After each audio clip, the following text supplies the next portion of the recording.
Oi galera, Prof. Jaque em mais uma aula de arte com vocês e a gente vai falar sobre os sons que trazem sensações. A gente já viu lá, a gente falou sobre essas músicas, né, que trazem sentido, trabalham os sentimentos, as emoções e que nos transmitem essa dinâmica, né, de sentimentos. E a gente falou sobre a dinâmica na música, que se refere à intensidade do som e à força com que ela é executada. Comentamos também sobre os sinais, né, o pentagrama, os sinais de intensidade, a intensidade dos sons e os significados. Então a gente viu lá o que significa esse PPP, né, que é bem pianíssimo, daí o P e assim por diante. Então a gente falou um pouquinho sobre esse pentagrama, que é a pauta musical, é o conjunto de 5 linhas e 4 espaços, na qual são escritas as notas musicais. Para que o compositor demonstre a intensidade dos sons, deve aumentar ou diminuir progressivamente em alguns trechos da música. Ele usa sinais de maior que ou que o menor, que menos, né? Que como a de matemática. Então ele usa aqueles sinais de matemática. Não sei se vocês lembram que, né? Por um lado assim significa maior, né? Para o outro é menor. Então eles utilizam esse mesmo símbolo da matemática. Então observa aqui uma partitura, né? A presença desses sinais, que são esses daqui, ó, bem aqui no meio. Parecem dois rachis pequenininhos grudadinhos, ó, bem aqui no meio da partitura. Eles são o sinal de mais e de menos, bem parecidos com os da matemática. A diferença é que os da matemática eles são um pouquinho mais abertos e aqui nas pautas de música, na partitura, ele é um pouquinho mais fechado, mas dá para definir bem. Então, ó, aqui os símbolos, ó, MF, aquele P, o PPP, ó. Então aqui tem alguns daqueles sinais que a gente identificou e a gente viu ali na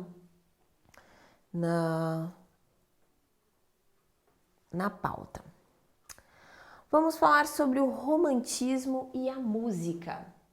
Aproximadamente em 1800 a 1890 foi o período, né, da história que a música ocidental trouxe grandes mudanças para a vida profissional dos músicos, né, o romantismo. Nessa época já existia um público frequentador dos teatros pagos e com isso os compositores puderam deixar de trabalhar apenas para a igreja e para a nobreza, tornando-se autônomos. Schubert, Schumann, Brahms, Wolf, Beethoven, Berlioz, Liszt, Wagner, Verdi, Elgar, Glinka são exemplos de compositores românticos. Então, falando um pouco de Berlioz, a Sinfonia Fantástica, né, de Berlioz, aponta o início do poema sinfônico, o drama da sinfonia e a sinfonia no drama. Romeu e Julieta, de Shakespeare, expressando com conteúdo dramático poético as paixões. O tema percorre sobre a imagem do amado, do herói, da amada do herói, em 5 movimentos: desvaneios e paixões, um baile, cena no campo, marcha ao cadafalso e o sonho de uma noite de sabá. Então aqui a imagenzinha, o retrato de Berlioz. Durante o romantismo foram criados outros instrumentos de forma que as orquestras incorporaram o flautim, o corne inglês, contrafagote e vários instrumentos de metal e percussão.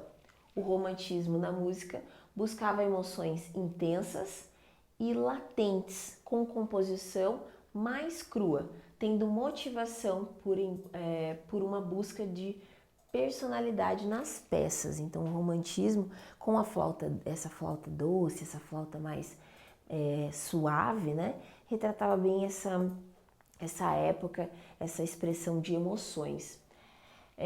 Assim como a afirmação da individualidade do artista, que normalmente se inspirava nos próprios sentimentos para compor. Então, o artista utilizava dos seus sentimentos pessoais, das suas vivências, amorosas, né, românticas ou as suas desilusões para compor essas obras. Então aqui a imagem, né, dos instrumentos que a gente falou, o corno em inglês, o flautim e o contrafagote. Bonitinho eles. Músicas que transmitem sentimentos. Então, como a gente observou no romantismo, os compositores eles buscavam uma liberdade de estrutura, na estrutura clássica, sendo uma expressão, eles queriam expressar essa vivência, né, que eles tinham de emoções e de sentimentos. E atualmente? Será que atualmente as músicas que a gente vê, essas composições, elas encontram, nós podemos encontrar essa mesma essência, essa mesma ideia de composição que trabalha a emoção no romantismo?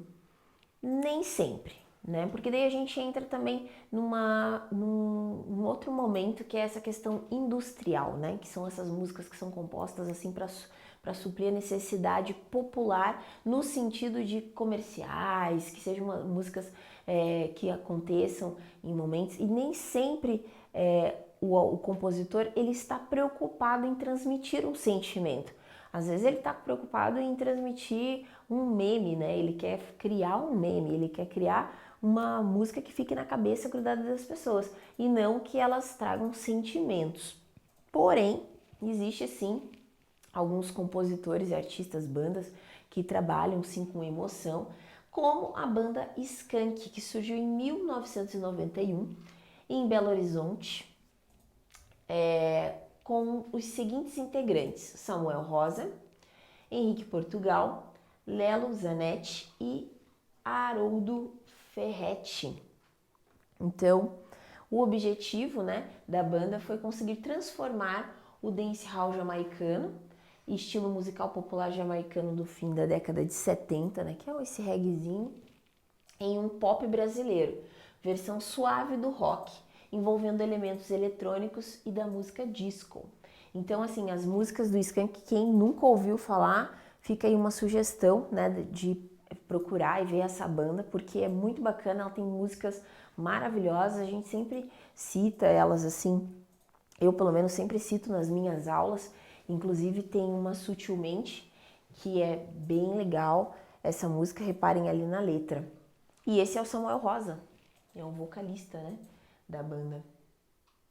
Então, fica uma dica para vocês darem uma olhada, pesquisarem, escutarem um pouquinho do trabalho dessa banda, porque é muito legal e eles têm várias músicas, várias composições que também nem sempre foram compostas por eles, né? Mas são trabalhos que têm trabalham essa ideia, né? Do romantismo, de trazer os sentimentos e as emoções para esse trabalho, né? Para suas músicas, tá bom? Gente, muito obrigada pela aula de hoje, espero que vocês tenham gostado, espero que vocês tenham curtido e a gente se vê na próxima aula. Beijo, fiquem bem, até a próxima!